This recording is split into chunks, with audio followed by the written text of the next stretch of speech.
Hi, all. Thanks for tuning in. It's Brian from Witch Doctor. Wanted to do a quick segment on, people have been asking me questions about what are some really important things, for shooting. Like if you recommended one thing to somebody, what would it be, And I'd say the biggest recommendation is what's called evidence-based practices. So I have, for the past, few years, have sort of feverishly accumulated mass amounts of data, doing pretty well controlled tests. Not super controlled. I mean, not to the point where it's very artificial. I mean, I'm going out to the actual range and shooting tons of bullets on paper. And so I'm not doing, any kind of fancy statistical modeling or things like that. It's actual real world shooting, but I control for a lot of different variables in the process. And I go ahead and I sort of am able to sort of isolate some things that I know are very important to precision in ballistics. And so what I've been doing over the past couple of years is starting to incorporate that data into my practice. So for example, some of the data that I've collected on primer seating depths shows that, if you seat the primer flush, you get poor precision, lots of flyers. If you seat the primer to where you're actually sort of crunching the cup of the primer, you get lots of flyers, poor precision. But if you seat it to where the anvil gets compressed, to a certain degree, and that cup isn't compromised, it's not crushed, then you get optimal precision.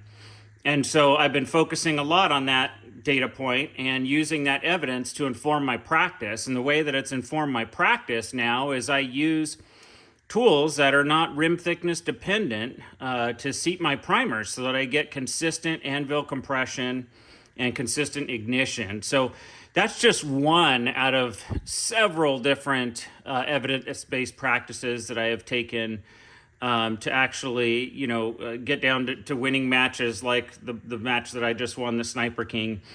And so I would say that that's my number one thing, is taking all of my experimental evidence and applying that to my shooting practice, whether it's load development, the practice of shooting itself. Another piece of evidence that I found is if, your barrel's running pretty hot and you stick around in there and you chamber it and you let it sit in there for more than 15 seconds, that bullet's it's gonna go out of the group. It gets cooked in there. Its velocity increases and it shows a much different characteristic downrange on paper. So that's a shooting practice that I've taken. I'm not going to chamber my round until I know that I'm definitively going to, shoot it or extremely likely to go ahead and shoot it. So anyway, so those are just, again, I take all the evidence from all the videos that I have, put that together to inform my loading practice and my shooting practice.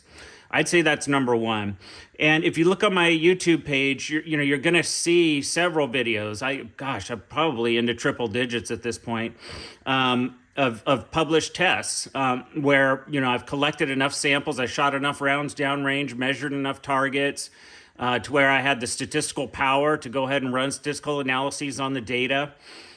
Tuners too, I've experimented with those too, 3 different ones, and they all basically showed the same result. And all statistically significant. So I definitely incorporate statistical testing into my practice to make sure that, I'm not looking at just some chance finding, that it's definitely not random and definitely something that I want to use in my practice. So, I'd say that's the biggest thing. So I do encourage you to, look at the evidence, and definitely weigh that heavily. I also encourage you to be careful, when you go onto blog sites or social media sites, like Inaccurate Shooter is one of them. Well, it's actually Accurate Shooter, but I call it Inaccurate Shooter because it has a lot of old, outdated information. A lot of shooters on their forums put these just oddball opinions and weird information on there. Just be careful with that. In fact, I've just completely disengaged from that whole thing. It's just atrocious. I'm now calling it Inaccurate Shooter for that reason.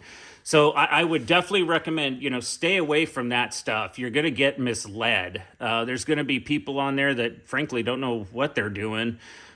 just saying a bunch of odd opinion. And if you're following all that, then your chances of winning, are going to be pretty low. There's a lot of people out there that just aren't trying to help you do better. Let's put it that way. So with me, I'm trying to help you do better by putting the data and the tests and putting it all together, doing it, spending the lots of money to do it, and then making it public on YouTube so you can consume it. Now that's with my big tests. And I also do a lot of other stuff, by the way. And it's off YouTube. So the other thing I recommend is, don't go to places like Inaccurate Shooter. They're awful. Start looking at Patreon, and Patreon is a big one where you have people on there who are either doing really good in the shooting sports, doing testing, or they're just giving you really good advice and information, but it's on their Patreon page. So becoming like a member, okay? And like some people charge a membership fee, like someone might charge $10 to join.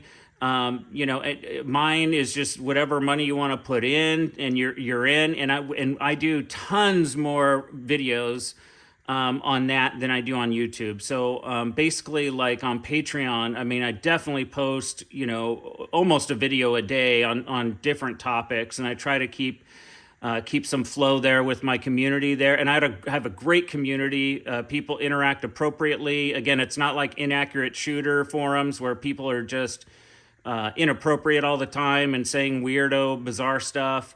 Generally, everything on my Patreon is on point. People are very linear. We're learning from each other, and it's going really well. There are some other people with good Patreon pages just like that. There's some Discord pages that are really good, where the discourse is very constructive and people are doing well. So again, I think the days of Inaccurate Shooter and some of those other type of menus are just over. It's time to get to the 21st century here. Get onto Patreon, get onto people that you really like the best. You value what they say. If you value science, then go on mine. If you value evidence-based practices, go on mine. There are some people on Discord that are really good, so you can take a look around there. It's just time to start moving away from the old stuff that is, again, you get all these people on Inaccurate Shooter. Well, we've done it this old way, and that's how it's done. Well, I know you've done it the old way. I read about it. I read this book from 1950. I read how they do it. And guess what? Their groups are 4 or 5 times as big as the groups that we're shooting now. So I'm not going to keep doing it this way. I'm sorry. Thanks for trying to convince me that I should just do it the old way, or how they did it in the old. No, I'm not. I'm advancing the information now to be contemporary, and I keep the ball moving forward with advancing information knowledge and then sharing it in a public forum like YouTube so that people can consume it and make decisions on what's important to them and improve their game. I'm not going to stay stuck in this. I'm not going to stay stuck in what's current even right now. We're constantly trying to move the ball and innovate. We just created a newly designed railgun with Craig Kensler. We just keep moving the ball on this stuff and keep innovating. We're not going to go stagnant. We're not going to do what they did 50 years ago or what's been working the whole time. No, we refuse to do that. We're moving forward. And frankly, by doing that, it puts you in the winning circle. And so, if you look at all the world records that have been shot recently, including mine, you will notice that, they've all been shot fairly recently. They stuff that's left over from the 1950s, even 70s, 80s, even 90s is all getting revamped now. People are shooting smaller, people are shooting better, and it's because we're advancing.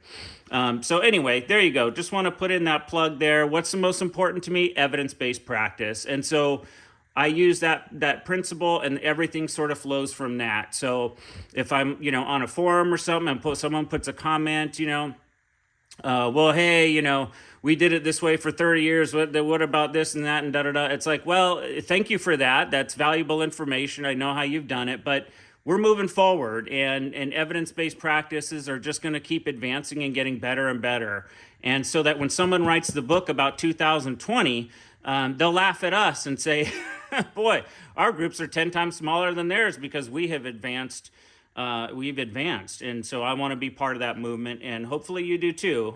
Maybe you don't. Maybe you just want to just be sort of a daily shooter. That's fine too. But again, if you're interested in evidence-based practices and want to hear about it on a frequent basis, please join my Patreon. And then again, I discourage you from going on sites like Inaccurate Shooter. They're just going to mislead you. Okay, everyone, take care, and I hope to see you on my Patreon.